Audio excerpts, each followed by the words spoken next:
I am Muhammad Mujahidul Islam, Department of History, KMD College, Parbatta. Today I am going to deliver a lecture on the sources of Indian ancient history. सबसे पहले ये बतलाना ज़रूरी है कि history क्या है.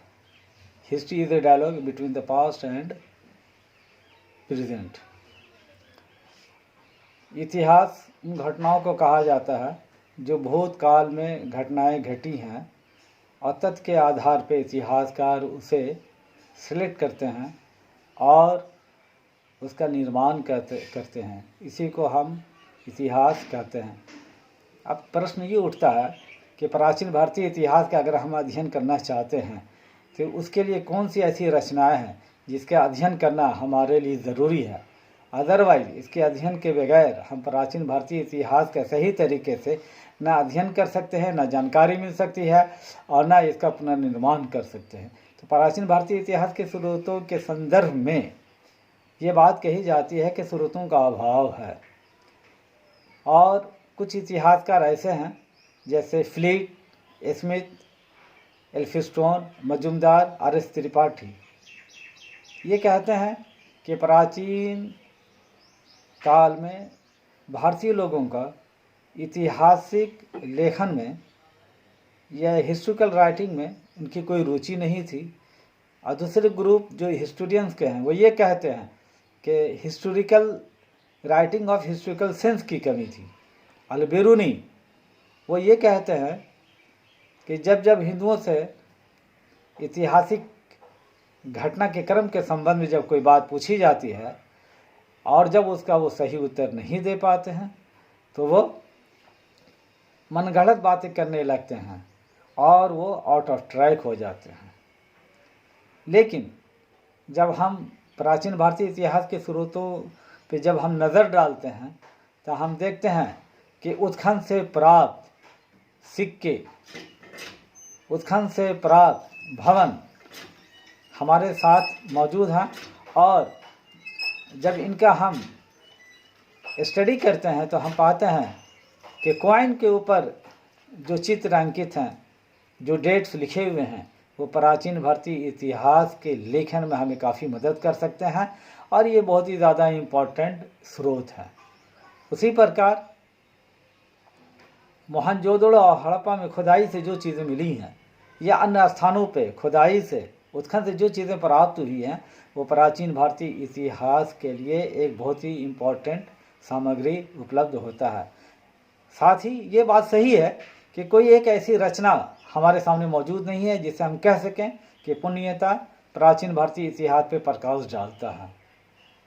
लेकिन ये बात भी सही है कि प्राचीन भारतीय इतिहास के लिखने के संदर्भ में जब हम आगे बढ़ते हैं और छानबीन करते हैं तो ये बात सामने आ जाती है कि प्राचीन काल में लोग ऐतिहासिक घटनाओं को छोड़कर वो अध्यात्म, धार्मिक, दार्शनिक चीज़ों पे अधिक ध्यान दिया उन्होंने और ऐतिहासिक घटनाओं को लिखने के संबंध में इनकी कोई रुचि नहीं थी. वो ज़्यादा से ज़्यादातर लिखने के बजाय वो घटनाओं को वो कंठस्थ कर लिया करते थे. और यही कारण है कि बहुत सारे ऐतिहासिक घटनाओं की जो चर्चा होनी चाहिए वो हमारे पास उपलब्ध नहीं है. प्राचीन भारतीय इतिहास के स्रोत को हम दो हिस्सों में बांटते हैं, साहित्यिक स्रोत एवं पुरातात्विक स्रोत. साहित्यिक स्रोत को इंग्लिश में हम लिटरेरी सोर्सेज कहते हैं और दूसरा सेक्युलर लिटरेचर कहते हैं. लिटरेरी सोर्सेज को तीन हिस्सों में बांटा गया है. ब्राह्मण धर्म संबंधित लिटरेचर, ब्राह्मण धर्म, बौद्ध धर्म से संबंधित लिटरेचर और जैन धर्म से संबंधित लिटरेचर. बौद्ध धर्म से संबंधित रचनाएं जो हैं वो दो भाषा, पाली और संस्कृत भाषा में पाई जाती है. जब हम धर्मनिरपेक्ष रचना की बात करते हैं तो इसको भी दो भागों में बांटा गया है, कल्पना प्रधान लोक साहित्य और दूसरा है विदेशी यात्रियों के वृत्तांत। अब विदेशी यात्रियों के वृत्तांत को भी हमने चार भागों में बांटा है, यूनानी यात्रियों के वृत्तांत, चीनी यात्रियों के वृत्तांत, तिब्बती यात्रियों के वृत्तांत और मुसलमान यात्रियों के वृत्तांत। इन द बिगिनिंग मैंने डिवाइड आपको किया था सोर्सेज को दो हिस्सों में, साहित्यिक स्रोत और दूसरा पुरातात्विक स्रोत। जब हम पुरातात्विक स्रोत को देखते हैं तो पुरातात्विक स्रोत को अभी हम चार हिस्सों में बांटते हैं, इंस्क्रिप्शंस, भवन, क्वाइन यानी सिक्के और यूटेंसिल्स यानी बर्तन। तो इस तरीके पुरातात्विक स्रोत को चार हिस्सों में हमने बांटा है। सबसे पहले लिटरेरी सोर्सेज को हम लेते हैं। लिटरेरी सोर्सेज में जो धार्मिक स्रोत है वो रचनाएं जो धर्म से संबंधित है, डायरेक्टली या इनडायरेक्टली वो ब्राह्मण धर्म से संबंधित बयान देते हैं। उनमें जो चर्चा है सामाजिक, आर्थिक और राजनीतिक, ये प्राचीन भारतीय इतिहास पे व्यापक प्रकाश डालते हैं। तो सबसे पहले जो है वो वेद है, वेद चार हैं, लेकिन ऋग्वेद ये ज़्यादा इम्पॉर्टेंट है क्योंकि ऋग्वेद से हमें आर्यों के सामाजिक, आर्थिक, राजनीतिक और धार्मिक स्थिति पर प्रकाश पड़ता है। इसलिए प्राचीन भारतीय इतिहास के राइटिंग के लिए ये ज़्यादा इम्पॉर्टेंट होता है कि इसका अध्ययन करें। दूसरा है ब्राह्मण। ब्राह्मण का मतलब होता है ये, और इसका अध्ययन इसलिए किया जाता है कि धार्मिक कर्मकांडों को समझने के लिए इसका समझना ज़रूरी है। उसके बाद आता है अरण्यक। वो रचना है जिसकी रचना जंगलों में हुई है, उसे हम अरण्यक कहते हैं। उपनिषद, उसके बाद उपनिषद का नंबर आता है। उपनिषद जो काफ़ी इम्पोर्टेंट लिटरेचर है प्राचीन भारतीय इतिहास के निर्माण के लिए, के स्टडी के लिए। उपनिषद का मतलब होता है, ओ के मतलब होता है नज़दीक, निषद का मतलब होता है बैठना। गुरु के समीप बैठकर जो जानकारी प्राप्त हुई है, बाद में उसे जो रचना उसकी जो की गई है उसे हम उपनिषद कहते हैं। उसके बाद वेदांत का नंबर आता है। वेदांत प्राचीन भारतीय इतिहास के लिए काफ़ी इम्पोर्टेंट है और इसके अध्ययन के बिना हम प्राचीन भारतीय इतिहास को नहीं लिख सकते हैं। उसके बाद स्मृति। स्मृति से भी प्राचीन भारतीय इतिहास के सामाजिक, आर्थिक और राजनीतिक स्थिति का प्रकाश डालते हैं ये। उसके बाद महाकाव्य। ऋग्वेद के बाद महाकाव्य का नंबर आता है। महाकाव्य काफ़ी इम्पोर्टेंट है। रामायण एवं महाभारत। रामायण एक धार्मिक किताब है, महाभारत एक पॉलिटिकल रचना है, लेकिन दोनों से धर्म के संबंध में बातें होती हैं और धर्म के बारे में ये विवरण देते हैं। लेकिन रामायण के तुलना में महाभारत के ऐतिहासिक महत्व ज़्यादा है। रामायण के जो लिखने वाले थे वो तुलसीदास और महाभारत के जो रचयिता थे वो मुनि व्यास। लेकिन आर.एस. त्रिपाठी कहते हैं कि जब प्राचीन भारतीय इतिहास का निर्माण किया जाएगा या इसका स्टडी करना है तो बहुत ही सावधानी बरतनी चाहिए, क्योंकि इसमें निसंदेह जो भी राजनीतिक घटनाओं का विवरण है वो बहुत ही रुचिकर है। No doubt they are very interesting, but by collecting the material from the Mahabharata one should be very much careful, because political, in case of the political chronology there is some aberrations.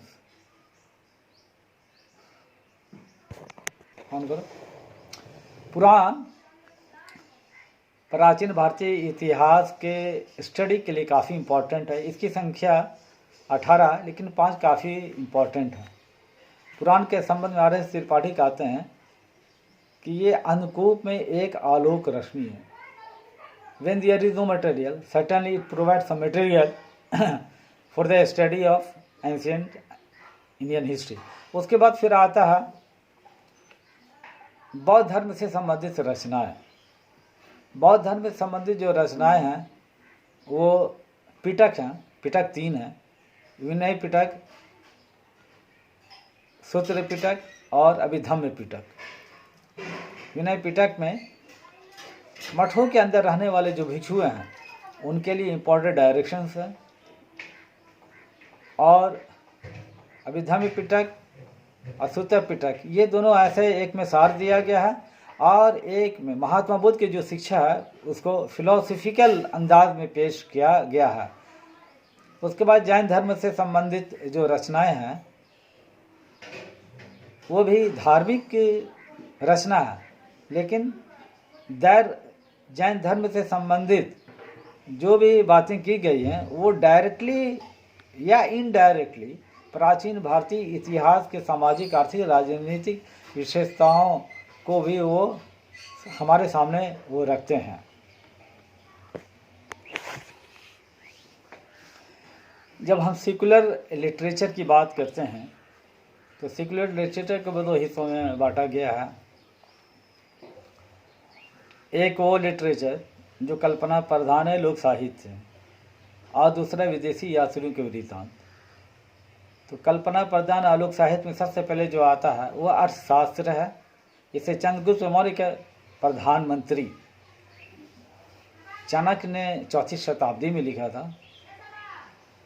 ये एक राजा को कैसा होना चाहिए, उसकी कूटनीति कैसी होनी चाहिए और उसे शासन कैसे चलाना चाहिए, इस संदर्भ में अर्थशास्त्र से पूरा ज्ञान प्राप्त होता है।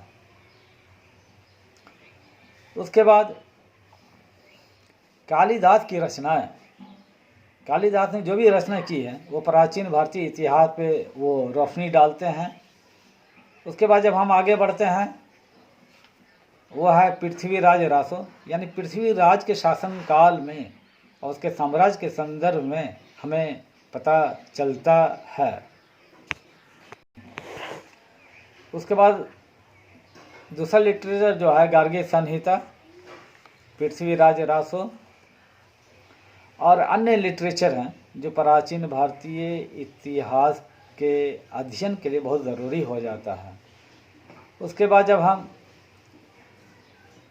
विदेशी यात्री के वृत्तांत की जब हम बात करते हैं वो प्राचीन भारतीय इतिहास के निर्माण के लिए इसलिए इम्पोर्टेंट हो जाते हैं कि यूनानी जो लेखक हैं, जो यात्री हैं, उन्होंने जो डेट्स लिखे हैं और हमारे जो राइटर्स हैं उन्होंने जो डेट लिखा है, दोनों का एक रूपता जब स्थापित हो जाता है तो हमारी इतिहास को सुदृढ़ करने में ज़्यादा आसानी होती है।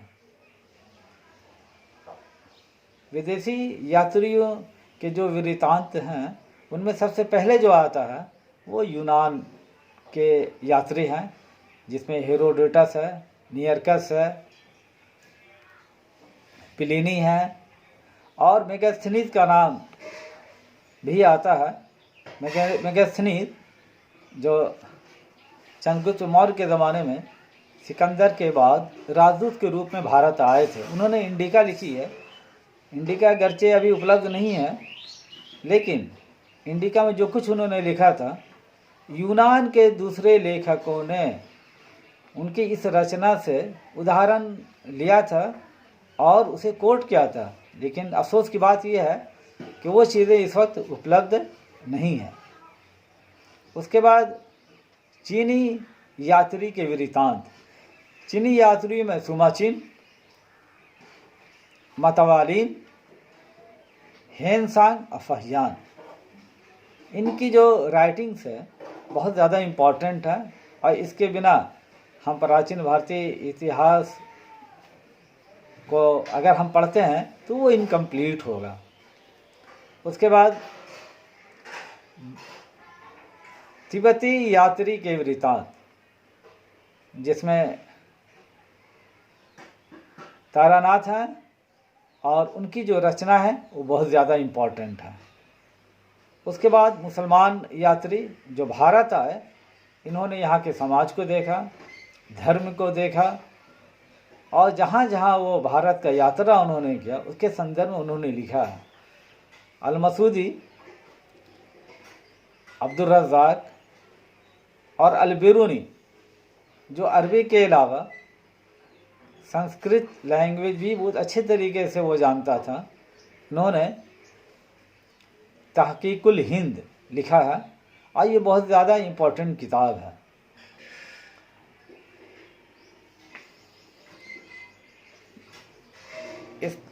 इसलिए ये तमाम रचनाएं प्राचीन भारतीय इतिहास के राइटिंग के लिए और निर्माण के लिए बहुत ज़्यादा इम्पोर्टेंट हो जाता है। अब हम बात करते हैं, चूँकि सोर्सेज को दो हिस्सों में मैंने बिगिनिंग में डिवाइड किया था, लिटरेरी सोर्सेज और दूसरा आर्कियोलॉजिकल सोर्सेज। अब हम आर्कियोलॉजिकल सोर्सेज की बात करते हैं तो आर्कियोलॉजिकल सोर्सेज में जो है सबसे पहले वो इंस्क्रिप्शंस है। Unquestionably the inscriptions are very important.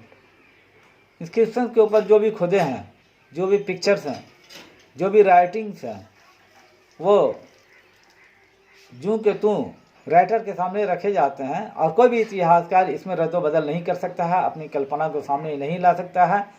और इंस्क्रिप्शन जो पाए गए हैं वो पत्थरों पे पाए गए हैं, मंदिरों के दीवारों पे पाए गए हैं और तामपत्र पे पाए गए हैं, और हज़ारों इंस्क्रिप्शन हमारे सामने हैं। और इनके स्टडी से ही हम प्राचीन भारत के इतिहास का हम अध्ययन कर पाते हैं और इसका निर्माण कर सकते हैं। इंस्क्रिप्शन साउथ इंडिया की जो भाषा हैं, मलयालम, तेलुगु, कन्नड़, उसमें भी पाए गए हैं। और ज़्यादातर जो इंस्क्रिप्शंस हैं वो ब्राह्मी भाषा में है, जो बाएं से दाएं की ओर लिखी जाती थी। लेकिन खरोशी एक ऐसा लैंग्वेज है जो इंस्क्रिप्शन दाएं से बाएं की ओर लिखी गई है। इंस्क्रिप्शन के बाद जो नंबर आता है वो क्वाइंस है। क्वाइन बहुत ज़्यादा इम्पोर्टेंट है और क्वाइंस के ऊपर जो अंकित चित्र हैं या जो डेट लिखे होते हैं उसे ये पता चलता है कि किस डेट को ये सिक्का जारी किया गया था और ये किसकी तस्वीर है, किसका चित्र है। इससे ये पता चलता है कि सिक्के को जारी करने वाला कौन राजा था, नंबर एक। दूसरी बात, क्वाइन से हमें ये भी पता चलता है कि एक साम्राज्य की सीमा क्या थी। जहाँ जहाँ ये सिक्के पाए जाते हैं, इससे ये पता चलता है कि उस राज की सीमा, उस राजा की सीमा, उस साम्राज्य की सीमा वहाँ तक थी। इसके बाद तिथि क्रम का भी हमें पता चलता है सिक्कों से। सिक्के अगर सोने के हैं, हिस्टोरियन इसी ये अंदाज़ा लगाते हैं कि उस काल में संपन्नता था, लोग अच्छे थे, अर्थव्यवस्था बहुत ही अच्छा था। लेकिन अगर यही सिक्के तांबे के हैं, मिश्रित धातु के हैं या चांदी के हैं, इससे ये पता चलता है कि अर्थव्यवस्था उतनी अच्छी नहीं थी। सिक्के अगर विदेश में पाया गया है तो इससे ये पता चलता है कि उस साम्राज्य का, उस राजा का विदेशों से भी व्यापार का रिश्ता था, विदेशों से भी उसके रिश्ते थे। सिक्कों से ये भी पता चलता है उसके चित्र से कि साइंस कितना डेवलप किया था और सिक्कों के ढालने का जो तरीका और जो अंदाज था वो कैसा था और साइंस हमारी कितनी तरक्की की थी। इसके अलावा राजाओं की पर्सनल दिलचस्पी, जो उनका व्यक्तिगत रुचि धर्म में कितना था और दूसरी चीज़ों में क्या था, ये सिक्कों से भी पता चलता है। सिक्कों के बारे में गोखले साहब ने कहा कि सिक्के प्राचीन भारतीय इतिहास के लिए बहुत ज़्यादा इम्पोर्टेंट हैं और ये आश्चर्य जनक तक इम्पोर्टेंट है। लास्ट में यूटेंसिल्स यानी बर्तन, जो बर्तन खुदाई में प्राप्त हुए हैं, वो बर्तन मिट्टी के हैं, कच्ची मिट्टी के हैं या पक्की मिट्टी के हैं बने हुए, इसके ऊपर कौन सा रंग है और किस तरीके से कलाकारी इस पर की गई है, और हमारा कला किस हद तक प्रोग्रेस किया था प्राचीन भारत में, इससे अंदाज़ा लगाया जाता है। अब कंक्लूजन के तौर पे मैं ये कह सकता हूँ कि जितने तथ्य हमारे सामने रखे गए हैं, जितनी रचनाओं का हमने अध्ययन किया है, इससे ये पता चलता है, जो हिस्टोरियन के एक ग्रुप ये कहते हैं कि प्राचीन भारतीयों में हिस्टोरिकल राइटिंग का सेंस नहीं था, ये गलत साबित होता है। प्राचीन भारत के इतिहास की जानकारी के लिए एवं निर्माण के लिए हमारे पास स्रोतों का अभाव नहीं है। स्रोत कई रूपों में हमारे सामने उपलब्ध है। ज़रूरत इस बात की है कि हम अपना हिस्ट्रिकल सेंस अप्लाई करते हुए साइंटिफिक तरीके से मटेरियल को हम कलेक्ट करें इन तमाम रचनाओं से, और तथ्य के आधार पे हम प्राचीन भारत के इतिहास की जानकारी लें और उसका अध्ययन करें। Thank you very much.